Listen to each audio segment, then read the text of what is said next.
আসসালামু আলাইকুম সবাইকে। আশা করি সবাই ভালো আছেন। সো আমি দেশ ছেড়ে চলে যাব আজকে, এই জন্য রওনা হলাম।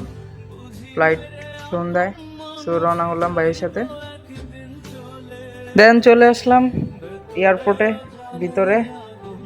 এই যে এখন ওয়েট করতেছি বিমানের জন্য, বিমানের ভিতরে ঢুকবো, উঠবে। এই যে আমার বিমান, এটাতে করে যাব।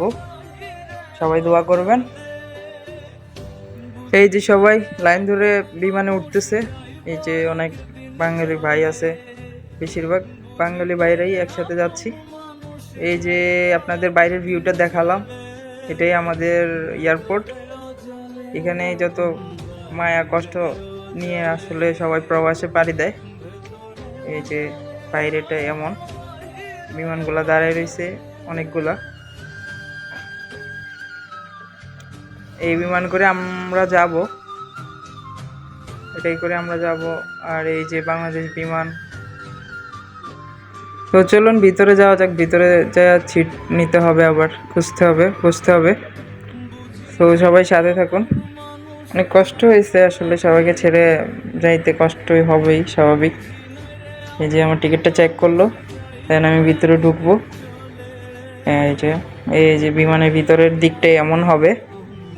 যারা এখনো আসেন নাই তারা হয়তো বা জানেন নাই যে আমি বিমানের ভিতরে ঢুকে পড়লাম।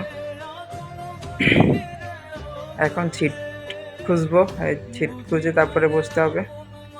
সবাই আমার পিছনে আছে, বাঙালি ভাইয়েরা সবাই, যারা বিদেশে পাড়ি দিবে এক বুক কষ্ট নিয়ে। তো এই আর কি। এই যে বিমানের ভিতরে বিমানবালা, এই হলো বিমানের ভিতরে। সিটগুলো এমন হয়, ভিতরে এমন হয় আসলে, যে যার সিট খুঁজতেছে, খুঁজে আস্তে আস্তে বসে যাবে সবাই। সো এই আর কি, কষ্ট নিয়ে বিমান ছেড়ে দিল। আসলে দেশের মায়া ত্যাগ করে এখন বিদেশে পাড়ি দিব। সবাই দোয়া করবেন।